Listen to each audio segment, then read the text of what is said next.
Hola a todos y bienvenidos a Resistencia Galáctica. En el vídeo de hoy traduciremos una carta al editor de Benjamin Fulford del 16 de marzo de 2020, titulada Una confesión reescribe la historia de la Segunda Guerra Mundial británica. Comencemos. Esta es una declaración de un viejo hombre de inteligencia. La escribí mientras él me dictaba. Lord Rothschild envió a sus 5 hijos a las capitales del mundo para promover luchas y luego prestar el dinero para llevarlas a cabo. Antes de un conflicto, los bancos recuperaban cada centavo para luego prestarlo en beneficio del conflicto. La Revolución Rusa de 1917 se llama a veces la Revolución Judía porque los judíos utilizaron el comunismo para apoderarse del país y de los enormes activos monetarios del zar en los bancos de Londres y París. El cometido del comunismo era tomar la riqueza del pueblo, ricos y pobres, y consolidarla en manos de unos pocos, llamado la élite, pero hecho de tal manera que el pueblo pensara que se hacía por ellos. Rusia fue robada y miles de iglesias fueron destruidas, con millones de vidas cristianas desaparecidas. Lord Rothschild se concentró entonces en Gran Bretaña, sacando el dinero donde las marchas del hambre de Harrow eran en protesta por los que pasaban hambre. Lord Rothschild dijo a sus apóstoles que un gobierno comunista vendría a Gran Bretaña, y lo predijo para el año 2000. Les dijo que no se llamaría así, pero que así sería. La Alemania nacionalista se liberó de los estafadores de los bancos internacionales y declaró su propia moneda, y el asombroso éxito de esto hizo que los banqueros se preocuparan ya que otros países podían seguir el ejemplo, y muchos en Inglaterra querían adoptar el sistema económico alemán. Charles Lindbergh quería introducirlo en los Estados Unidos. Lindbergh era el favorito para postularse a un cargo político, pero los judíos tomaron a su hijo e hicieron un ritual con él. Lindbergh tuvo que retirarse de la carrera electoral y un alemán medio tonto fue acusado por ello. Así que Nueva York y Londres se convirtieron en las principales áreas de la rebelión judía contra los alemanes que se atrevieron a echar a los banqueros judíos. Los periódicos dirigidos por judíos se unieron a Hollywood y a la BBC en la emisión de propaganda para iniciar una lucha contra Alemania. Esto a pesar del estudio secreto de 4 años de Neville Chamberlain sobre los objetivos y directivas de la Alemania nacionalista, que mostraba que Alemania no tenía intenciones hacia Gran Bretaña, solo para detener la constante amenaza de los comunistas soviéticos. Los Rothschild desde alrededor de 1933, pero en particular en 1936, hizo que se leyeran boletines en todas las sinagogas del Reino Unido diciendo que los judíos se prepararan para la lucha y que se metan en cualquier empresa de manufactura que se adapte a esto.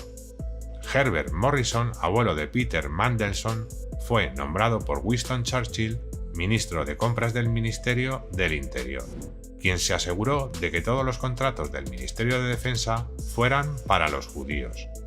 A los judíos se les dijo especialmente a partir de 1936 que compraran cualquier pequeño negocio de manufactura como la fabricación de botas, cascos, estuches para uniformes, etc., a medida que el conflicto se acercaba.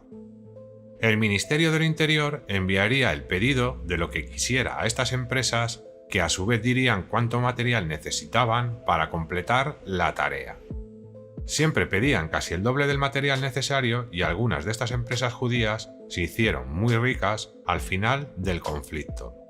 Estos judíos sobornaban a los miembros del Parlamento para exigir al gobierno que ordenara más uniformes, más coches del personal de Hillman o más camisas del ejército o lo que el propietario judío quisiera vender más. Solo después de la guerra, cuando las enormes reservas de excedentes del ejército tardaron 25 años en venderse, los judíos volvieron a robar al pueblo británico.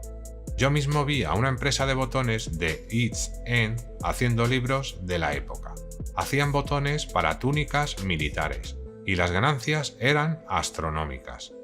Algunas empresas usaban láminas de metal no ferroso, desde los pedidos del conflicto hasta principios de los años 60.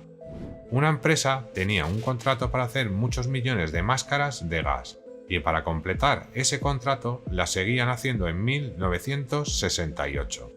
Todas se estaban pudriendo en un almacén con fugas. Por eso a los judíos se les llamaba especuladores de los conflictos, y lo que ganaban de esta manera, ya fuera comida para los trabajadores o lo que fuera, a menudo se vendía por dinero.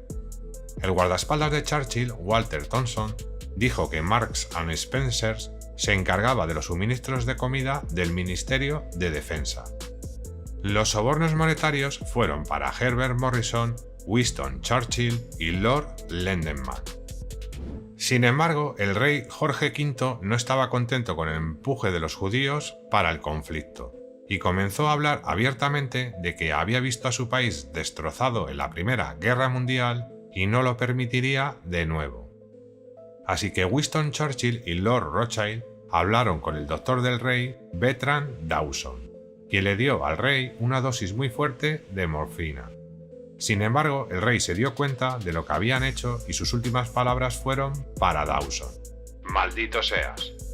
Esto era un secreto de Estado, pero una vez que me lo dijeron, se publicó la declaración oficial de que el rey estaba en las últimas y lo aceleraron para cumplir con el plazo de los periódicos de la mañana. Más tarde se hizo justicia, ya que Lord Dawson de Penn fue silenciado en marzo de 1945. El rey Eduardo VIII nos dice que tuvo que abdicar para casarse con Wallis Simpson. Esto es una mentira. Fue forzado a salir por Churchill porque seguía tratando de hacer la paz con Alemania. Neville Chamberlain, catalogado como el primer ministro más popular de todos los tiempos y que quería mantener a Gran Bretaña fuera del conflicto, cayó misteriosamente en noviembre de 1940. Su certificado decía causas no especificadas. Es una tontería que el hombre más importante de la Tierra tenga esto escrito en su certificado, por lo que más tarde se cambió a cáncer de intestino. El guardaespaldas de Churchill, Walter Thompson, afirmó que la desaparición de Chamberlain, el rey Jorge V, Gandhi y el jefe de inteligencia Vernon Kell fueron ordenados por Lord Rothschild para que Churchill los supervisara. La conferencia de la Segunda Guerra Mundial en El Cairo entre el presidente Roosevelt, el primer ministro Churchill y el generalísimo Chiang Kai-shek terminó el 26 de octubre de 1943. Esa noche recibí órdenes de volar con un grupo de participantes de El Cairo a Teherán. Hasta ese momento no había sido consciente de que iba a haber una reunión de los 4 grandes de las superpotencias en Teherán. Cuando salí al avión esa mañana para prepararlo, 2 limusinas vinieron de la ciudad. Eran los delegados chinos de TV Sung. Los llevé a Teherán ese día. En el camino me detuve en Javaniyad, en Irak, para repostar, y mientras estaba en tierra, un B-25 de la Fuerza Aérea llegó con un viejo amigo mío pilotándolo, y con el coronel Elliot Roosevelt, el hijo del presidente. Les presenté a él y a Roosevelt a los chinos, y viceversa. No sé si alguno de ustedes se dio cuenta de esto, pero años después, el hecho de que Elliot Roosevelt fuera a la conferencia de Teherán sacó a relucir uno de los hechos más sorprendentes no contados de nuestra historia. Solo puedo imaginar por qué no se había escrito más sobre ello. Porque Elliot había conocido a Stalin en Teherán con su padre en 1943.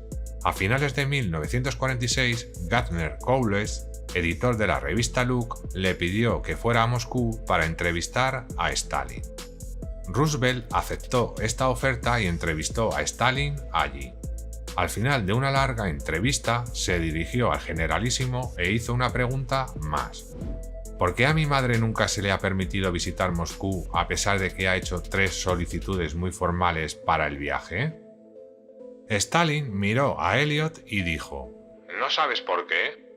Elliot respondió: no. Rápidamente Stalin respondió: ¿No sabes quién se encargó de tu padre? Roosevelt, sorprendido, respondió: no.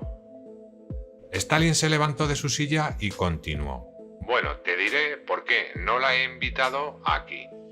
Tan pronto como su padre cayó, le pedí a mi embajador en Washington que fuera inmediatamente a Georgia con una solicitud para ver el cuerpo. Stalin creía que si Gromyko podía ver el cuerpo, confirmaría que la hemorragia cerebral que había causado esto había causado una extensa decoloración y distorsión. Elliot respondió que no sabía nada de eso y luego Stalin dijo: «Tu madre se negó a permitir que se abriera la tapa del ataúd para que mi embajador pudiera ver el cuerpo», añadiendo: «Lo envié allí 3 veces tratando de impresionar a tu madre de que era muy importante para él ver el cuerpo del presidente. Ella nunca aceptó eso. Nunca la he perdonado». Esto obligó a Elliot a hacer esta última pregunta: ¿pero por qué? Stalin dio unos pasos alrededor de la oficina y casi enfurecido rugió: «Envenenaron a tu padre, por supuesto, al igual que han intentado envenenarme a mí repetidamente». «¿Ellos? ¿Quiénes son ellos?», preguntó Elliot. «La pandilla Churchill», Stalin rugió. «Envenenaron a tu padre y siguen intentando envenenarme a mí. La pandilla de Churchill». Había oído mientras estaba en Teherán que Roosevelt y Churchill habían tenido una fuerte discusión frente a Stalin y Chiang durante la conferencia sobre el tema de la descolonización del sudeste asiático. Lo he leído en una publicación gubernamental de la época. Entonces, este relato de la visita de Elliot a Moscú en 1946 fue escrito y firmado por él y apareció en el número del 9 de febrero de 1986 de la revista nacional Sunday Supplement Paradigm. Muchos de nosotros, incluyendo varios futuros multimillonarios, crecimos como amigos muy cercanos del hermano del editor de la revista Paradise y su maravillosa familia, que también trabajaba para la revista Paradise en aquel entonces en Edina, Minnesota. Razón: solo tienes que ir a la historia del BIS en la Wikipedia, y ellos dejan esa información ahí para todos. La conferencia de Bretton Woods de 1944 recomendó la liquidación del Banco de Pagos Internacionales lo antes posible. Esto dio lugar a que el BIS fuera objeto de un desacuerdo entre las delegaciones estadounidense y británica. La liquidación del banco fue apoyada por otros delegados europeos, así como por los estadounidenses, entre ellos Harry Dexter White y el secretario del Tesoro Henry Montagu Jr., pero se opuso John Maynard Keynes, jefe de la delegación británica. Keynes fue a Montagu con la esperanza de evitar o posponer la disolución, pero al día siguiente se aprobó. Sin embargo, la liquidación del banco nunca se llevó a cabo.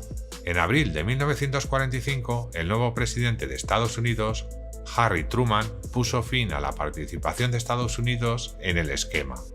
El gobierno británico suspendió la disolución y la decisión de liquidar el BIS fue oficialmente revocada en 1948.